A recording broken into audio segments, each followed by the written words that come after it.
Hey, what's up everybody? This is Super501 and today I want to go over the new information we have gotten revealed for the May update, and this will be releasing on May 19th. So they are now confirming that the third week of May will be the release date for this pretty massive patch. So first off, we are getting our first Legion raid Vaultin. We are getting normal and hard modes, and this is a new 8-player raid. It has 2 phases to it, so 2 different points you will get loot once you complete them. And for both those phases in normal mode, you need 14-15, so you don't need an increasing item level to do phase 2 like Argos. And then for hard mode, both of those phases are 14-45. Now I'd recommend trying to get your main just to 14-15. Don't worry about getting to 14-45 right now. Vast majority of the player base will not be 14-45 for hard mode when this first comes out, and you'll probably want to get the gear from normal mode before even attempting hard mode anyway. And this will also introduce relic gear. Now this is your relic armor pieces, and just like Argos or your Abyss dungeons, you will get a currency, but then you will go to a vendor and craft those relic armor pieces. And getting these relic armor pieces are actually a pretty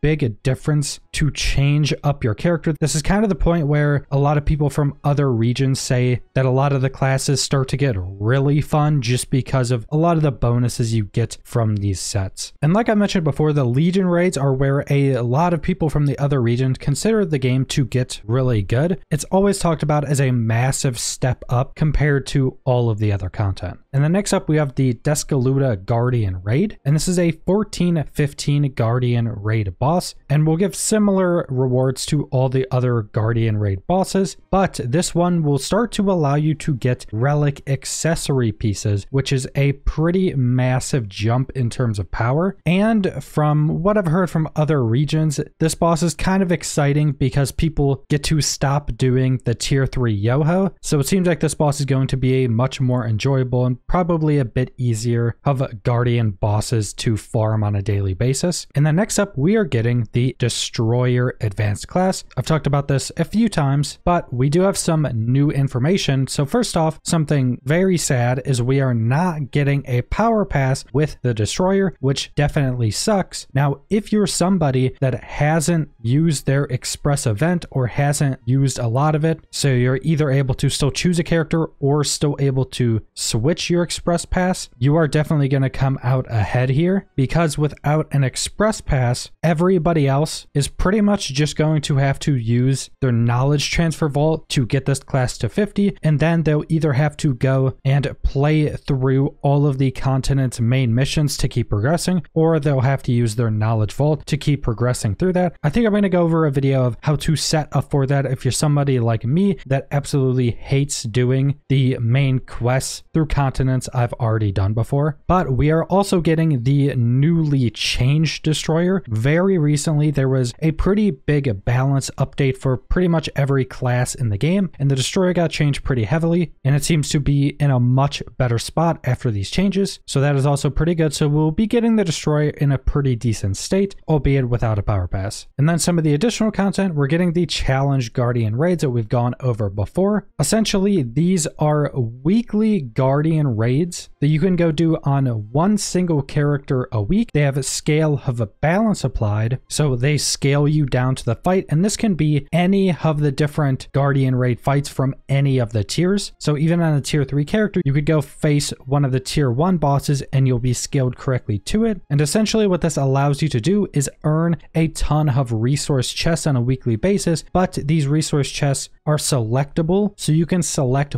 what tier of rewards you want out of them. So it's a good way for people who don't play a lot of alt to get a ton of additional resources, because they can give you a lot more resources because these aren't repeatable past once a week. Then some new additional content will come for South Vern. So we have Chaos Lion hard mode. So that is the Anguish Isle-esque dungeon that you get doing South Vern. I've done a video going over that. There is a hard mode version of that that starts at 415, and you get a different currency from the hard mode, and the vendor also has different resources and different rewards you buy with that hard mode currency. Then we're getting the Thunder Wings field boss. So this is the world boss of South Vern, the South Vern Chaos Gate. So the Chaos Gates you go through with 30 other people and try try to get the treasure maps out of them, the Southern Ghost Ship, and then the Southburn Chaos Dungeons. And I did go over the Southburn Chaos Dungeons in another video as well. So similar to going up in levels in any of the other Chaos Dungeons, you're getting more resources. We start to be able to get relic armor pieces out of these. So the armor pieces that are only used to get tripod upgrades, you can get those, but it's not until the next level of Southburn Chaos Dungeons that we can start to get relic accessory pieces out of our Chaos Dungeons. Then we're getting a new event as well called the Wild Wings Island. So Arcadia is a vast land filled with a myriad of menacing and sometimes less menacing threats. Seeking revenge for eating their friends and family, crispy golden chickens are planning to raid the island. Players turn into a chicken or beer to battle the chicken boss to earn event coins. The quicker you defeat waves of enemies, the quicker more chickens appear and the more coins you can earn. Wild Wings Island is a new event island where players can participate in co-op quests or join solo to help suppress this unique uprising. So this is a new event island, and doing the events we just went over, you'll be getting event coins. Not sure at all what will be on the vendor, but I would assume it'd be pretty similar to the Grand Prix event vendor and the casual Guardian raid event we still have active, but we'll have to wait and see what the vendor actually sells with that. Then we have some new guild activities coming with this patch. So first off, there's Island Siege, a PvP activity that allows you to battle other guilds in PvP combat. Your ranking is determined by how many points you earn from capturing objectives and defeating enemy players. Earn rewards and perks like gems, accessories, and ability stones, and more. Then we have a raid match. Enter a base with your guild and challenge a powerful devourer. Once summoned, you will have a limited time to cooperate with your guild and quickly destroy the devourer. The faster you kill, the more you move up in your guild rankings. So this is more just guild activities. There are actually a bunch of different guild activities and content that are in the game that we don't have in our version yet. And this is probably one of the main pieces of the game that I really don't know much about at all. But if you're somebody that's in an active guild, maybe you're with your friends or even just random people you joined a guild with, this is definitely some additional content that you can go do for some additional rewards. So next up, we have Anirias Wardrobe. Now, essentially what this system is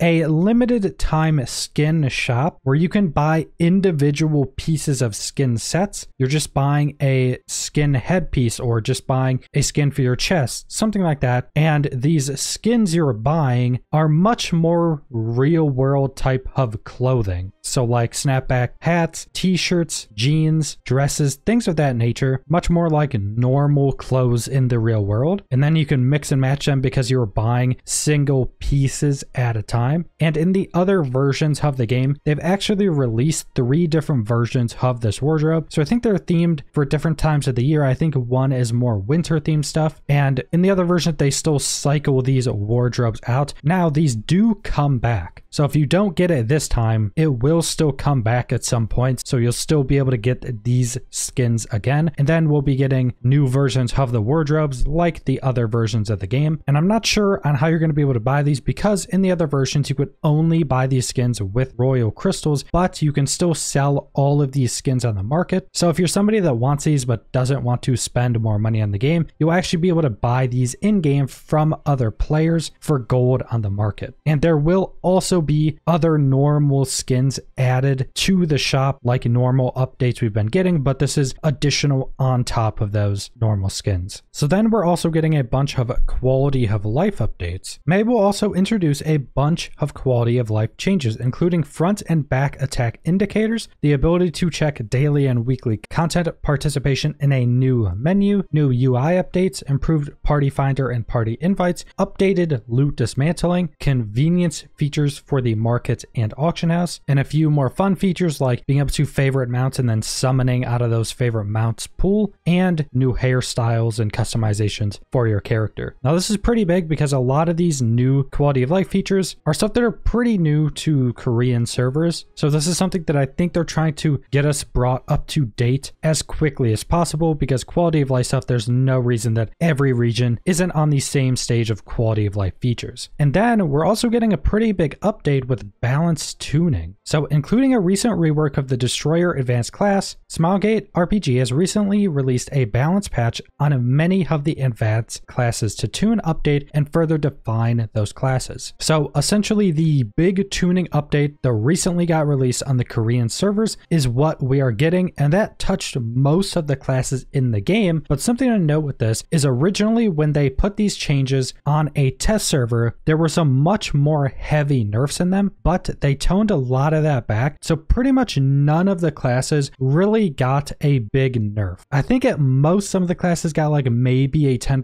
nerf for some of the absolute best classes, but I think that's pretty much at the highest point, and most classes didn't get most of a nerf. And then there were a bunch of classes that got pretty big buffs. The Destroyer is kind of a pseudo rework. I think the War Dancer got a pretty big buff if I'm not mistaken, and then just tons of other changes. So that's nice that we are going to be up to date with the class balancing with the Korean servers. So it's pretty much all the information we have for what's coming with the May update. Now there is also the possibility of us getting other events coming with this May update. Like we got in April, there was some stuff that we didn't know was coming when we got it, but this is seeming to be the biggest patch the Eastern version of the game has gotten. Pretty massive. Getting our first Legion raid, which is going to be a kind of big turning point for the game. We're kind of turning a corner that's putting us into having a lot more content to do instead of just refarming the same small bit of content we've been doing for the past couple months. But that's pretty much all I want to go over. So subscribe if you want to see more Lost Ark or other MMO videos. Leave a like if you liked the video. Leave a comment down below what you guys think about the May update, and thanks for watching.